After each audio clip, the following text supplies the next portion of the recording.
Ça doit vraiment être génial, un super pouvoir. Imaginez que vous ayez un pouvoir qu'aucun de vos amis ne peut avoir. Ce serait trop bien, du feu qui sort des mains. Traverser le ciel, escalader les immeubles, se transformer, ce genre de choses. Si vraiment j'étais un super-héros, je crois que je serais Spider-Man. Non, sérieux, mi-temps super-héros, mi-temps journaliste. À galoper sur les façades, tisser des toiles d'araignée pour attraper des méchants. C'est génial. Hé, mais vas-y, quoi. Regarde-moi ça. J'escalade une façade, là. Tranquille, c'est que moi. Ouais, t'as vu ça? Tous mes beaux muscles, je suis Batman, là. Mais pourquoi t'as choisi Batman? Il a même pas de super-pouvoir. Mais c'est pour ça. Rien d'extraordinaire. Juste un type normal comme toi et moi qui fait des super trucs. Ouais, sauf pour les muscles. Et alors? Et tout le pognon qu'il a. C'est sûr. Et niveau technologique, c'est grave. Il a genre 12 ans de plus ou d'avance sur... Je sais même pas à quoi ça sert tout ça. Ouais. On adore ça, les héros. On adore en fait l'idée de quelqu'un qui débarque dans les situations impossibles. Attends, imagine un peu. Genre, tu envoies juste un signal et Batman débarque dans la minute. T'as plus d'espoir? Un héros sera chez toi ce soir. Ce serait génial.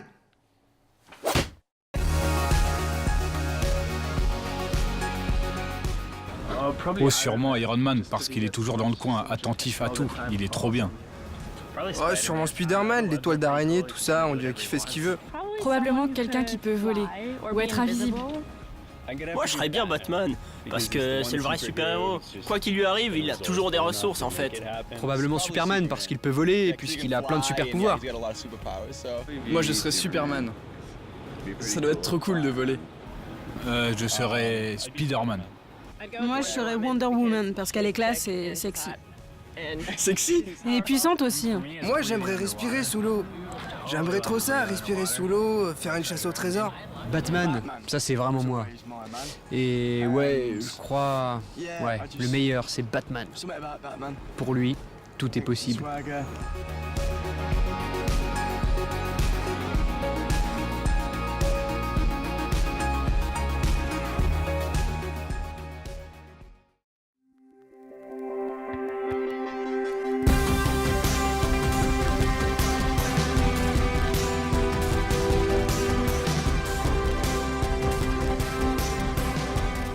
Dans cette session, on va parler de la prière. En fait, des études montrent que 75% des gens disent qu'ils prient une fois par semaine. C'est un chiffre vraiment surprenant. Les gens prient pour toutes sortes de choses. Études, santé, famille, qu'une certaine fille les aime, ou qu'ils gagnent leur match de foot. Mais que les gens croient en Dieu ou pas, on dirait que, quand tout fout le camp, les gens prient. Pour faire simple, prier, c'est parler à Dieu. Dans cette session, il y aura 3 questions. Pourquoi on prie? Comment on prie? Puis, est-ce qu'on reçoit toujours ce qu'on demande? C'est l'histoire d'un petit garçon qui jouait dehors dans son bac à sable. Il creusait des grands trous, il bâtissait des châteaux, il adorait ça, rester des heures dans le sable. Voilà qu'un jour, sa petite pelle vint buter sur quelque chose de dur. Apparemment, une pierre. Et bien sûr, le petit gars ne voulait pas qu'il y ait une pierre dans son sable, donc il commença à la dégager. Il creusait tout autour de la pierre, il la tira, puis il la poussa, mais la pierre ne voulait simplement pas bouger. Dans la maison, juste derrière la fenêtre, son père voyait tous ses efforts pour se battre avec cette pierre. Et le petit gars ne lâchait pas le morceau. Il souleva un côté de la pierre en glissant ses doigts par-dessous, et la pierre commença à bouger. Mais d'un coup, elle retomba et lui écrasa le pouce. Le gamin se mit à pleurer, et son père arriva en courant.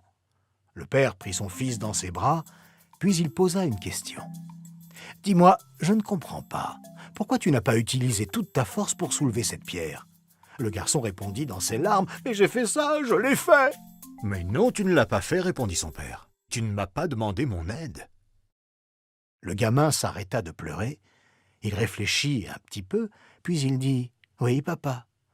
Tu veux bien m'aider, s'il te plaît ?» Alors, ils se baissèrent tous les deux et soulevèrent la pierre ensemble. Voilà ce que Jésus dit de la prière. Demandez et il vous sera donné. Cherchez et vous trouverez. Frappez à la porte et on vous ouvrira. Car celui qui demande reçoit. Celui qui cherche trouve. Et à celui qui frappe, on ouvre la porte. Lequel d'entre vous donnera une pierre à son fils qui lui demande du pain? Ou lui donnera un serpent s'il demande un poisson? Tout mauvais que vous êtes, vous savez comment donner ce qui est bon à vos enfants. À plus forte raison, votre Père qui est dans les cieux donnera-t-il ce qui est bon à ceux qui lui demandent? Alors quand je pense à pourquoi je prie, je pense à notre Père Céleste qui rentre dans le bac à sable de nos vies pour retirer la pierre qu'on n'arriverait jamais à bouger.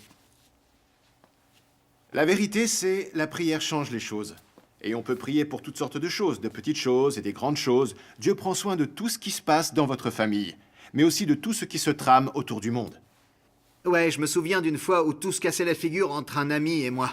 Il y avait une rumeur qui courait à l'école et lui disait que je l'avais trahi. En réalité, c'était pas vrai, mais il croyait à cette rumeur. Pendant des semaines, j'ai essayé de réparer cette amitié, mais rien de ce que je pouvais dire ne changeait ça. Évidemment, maintenant, on dirait que c'est rien du tout. Mais quand on vit ça avec des amis, ça craint vraiment et c'est lourd. Je me souviens qu'à ce moment-là, j'ai demandé conseil à Ben. Il m'a dit de parler à Dieu et de demander de l'aide. J'étais un peu réticent d'abord, mais je me suis posé et j'ai prié. Pas juste une fois, j'ai vraiment continué de prier. Et très vite, j'ai vu quelque chose bouger dans le cœur de mon ami. Il m'a appelé, il m'avait pardonné, et il voulait qu'on soit amis à nouveau. J'en croyais pas mes oreilles. Ouais, je sais ce que vous pensez. Vous pensez que c'est une coïncidence. Sauf que ces coïncidences arrivent surtout quand je prie. Et c'est pas un cas isolé, en fait. C'est un repère pour ma vie. Dieu répond aux prières. Quand ma sœur Tara était à la fac, son mari et elle manquaient d'argent. Elle a soudain remarqué que son pantalon était déchiré. C'était quand même gênant. Mais ça allait pas non plus l'empêcher de vivre. Alors elle a prié, juste là. Et puis elle n'a plus du tout pensé à ça.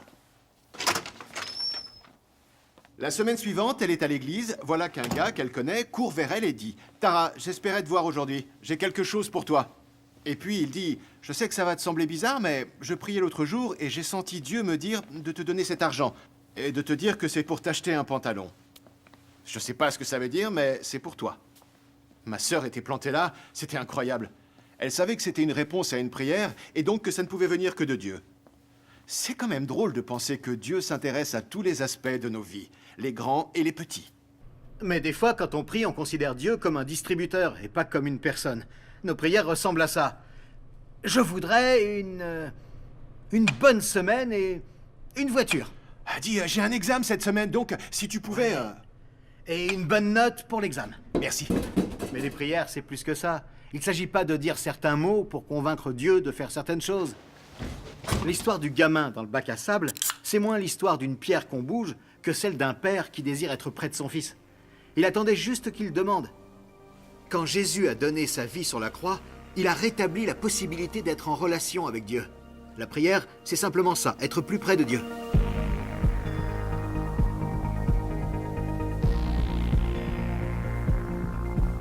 Parce qu'on fait tout de travers. D'abord, on tranche le cou d'une chèvre et on s'arrose avec le sang d'abord. Et puis on prie. Quelqu'un a déjà vu Dieu? Comment on pourrait recevoir un truc quand on sait même pas s'il existe? On peut prier Dieu pour avoir quelque chose et qu'il nous aide à ce que cette chose peu à peu nous arrive. Mais il va pas donner un truc cash juste comme ça. Ce serait vraiment trop facile ça, tu vois. Les gens pensent prier pour des choses, mais c'est peut-être pas ce que Dieu veut. Il faut peut-être voir plus loin. Obtenir ce qu'on veut, c'est pas forcément ce qu'il faut vraiment. On n'en sait rien. Jésus dit que ce qu'on demande nous sera donné. Mais la plupart du temps, on se met à prier juste en pensant à ce qu'on veut, c'est tout. Juste peut-être, on prie pour des choses qui ne sont pas pour nous.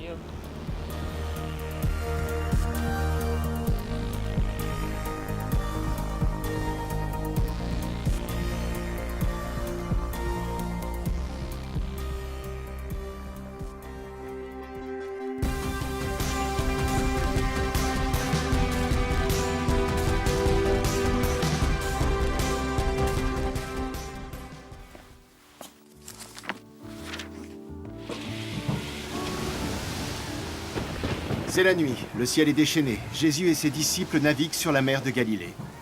Tous les disciples ont peur, parce qu'ils sentent qu'ils sont coincés dans un terrible orage. Ils se disent que leur bateau va couler. Et que fait Jésus? Il fait la sieste. Mais il dort vraiment profondément.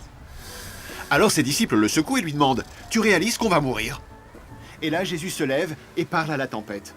« Ça suffit, calme-toi. » Et à l'instant, le vent et les vagues s'apaisent.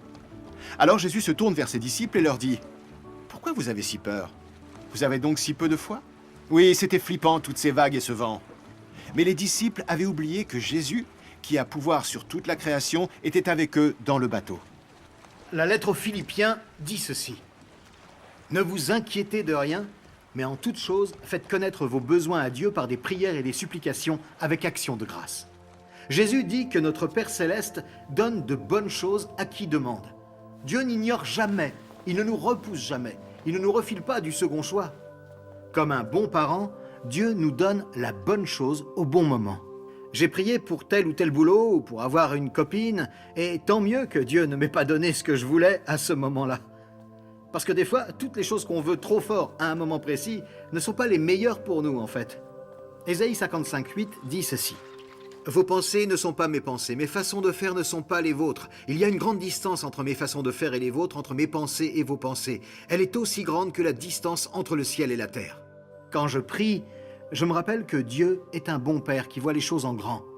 Des fois, quand j'y repense, je comprends pourquoi Dieu a fait ce qu'il a fait. Mais d'autres fois, c'est pas aussi simple. Dans chaque situation, aussi chaotique soit-elle, il peut toujours y avoir de la paix et de la joie. Je me souviens du jour où j'ai compris que mes parents allaient se séparer. D'un coup, tout mon univers a explosé. Je me souviens, j'étais dans le salon et je pleurais en essayant de capter ce qui se passait. Je savais ni quoi dire ni quoi faire. J'étais dévasté. Ce jour-là, j'ai pris une décision. J'ai décidé de croire que Dieu était toujours le même, qu'il était fort et qu'il m'aimait. Et j'ai choisi de l'adorer. Je venais juste d'apprendre la guitare, alors je l'ai prise et puis j'ai joué et chanté. Comme je chantais, je pleurais, et les mots avaient du mal à sortir. Je chantais que son amour était ma force. La situation n'a pas du tout changé. Mes parents voulaient se séparer, ma vie était toujours bouleversée, sauf qu'au fond de mon cœur, tout était différent. J'étais en paix. Une sorte de paix difficile à expliquer. J'espère qu'avec ces sessions, vous réalisez que Jason et moi, on n'a pas toutes les réponses. Quand je repense maintenant à mes parents séparés, je comprends toujours pas pourquoi Dieu a permis que ça se passe comme ça, mais je sais ceci. Dieu prend soin de moi et pareil pour ma famille. Et je peux être en paix quoi qu'il nous arrive.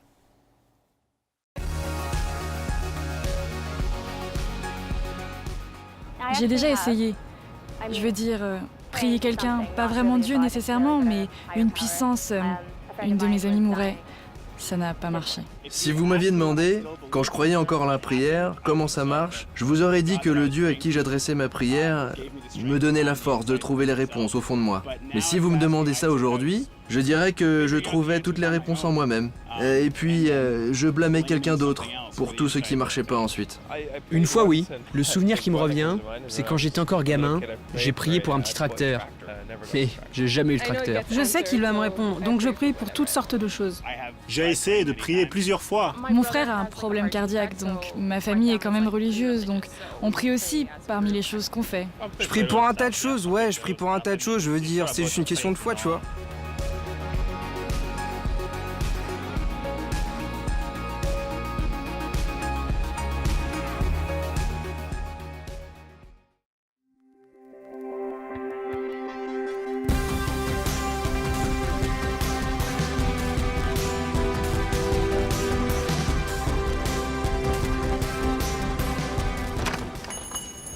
Jésus a été un modèle de vie de prière. Il priait tout le temps.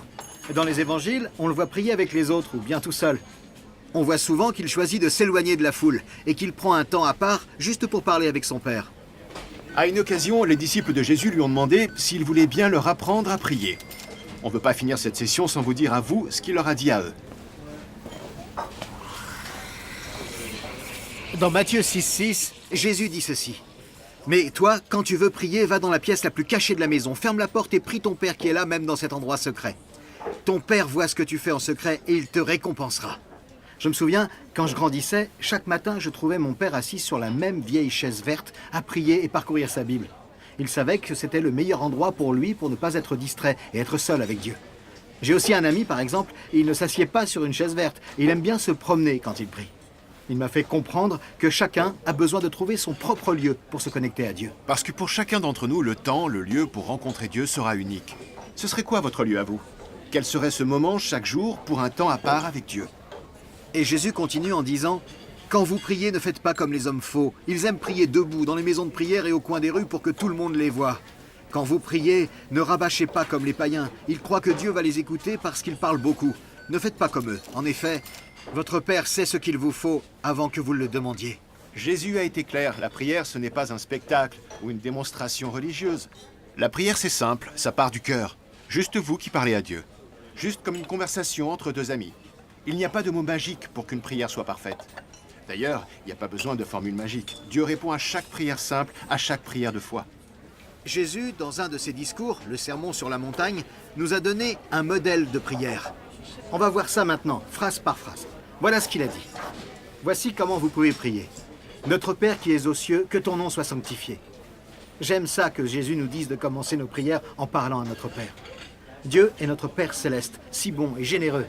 Son nom est le plus grand nom qu'on puisse trouver dans l'univers. C'est une invitation à commencer nos prières par l'adoration et la reconnaissance. Et puis il dit que ton règne vienne, que ta volonté soit faite sur la terre comme au ciel.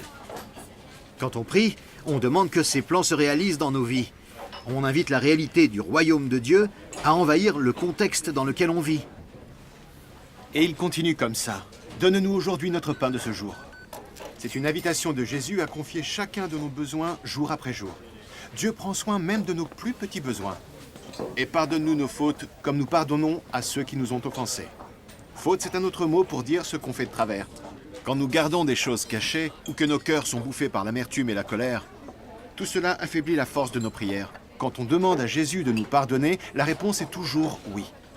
Pardonner aux autres et chercher le pardon de Dieu, c'est la plus belle chose à faire pour que nos prières nous libèrent. Et ne nous soumets pas à la tentation, mais délivre-nous du mal. La tentation est partout, mais Dieu veut nous donner la force de résister à ce qui est mal. Jésus nous montre un chemin qui nous guide vers une vie épanouie. On dirait que ça n'a pas de sens de penser que Dieu prend la peine de nous écouter. Mais c'est vrai. Dieu nous aime. Et la vie de Jésus en est la preuve. Il y a quelques sessions, on a parlé de pourquoi Jésus est mort. Et de comment il a détruit ce mur que le péché avait dressé entre nous et Dieu. Nous pouvons prier parce que Jésus a démoli ce mur. Cette relation avec Dieu, c'est Jésus qui l'a rendue possible. J'aime savoir que ce Dieu qui est au-delà du ciel et de la terre s'approche et tend l'oreille vers ses enfants quand il prie. J'ai un ami qui m'a dit que quand il a commencé à prier, il avait l'impression de laisser des messages à Dieu. Mais avec le temps, il a commencé à vivre ça comme une conversation, pas un truc à sens unique. La meilleure façon de commencer à prier, c'est prier. Et si vous preniez une minute maintenant, seul à seul avec Dieu, pour le remercier de toutes les bonnes choses dans votre vie, lui demander son aide pour vos besoins et chercher quelle est sa volonté.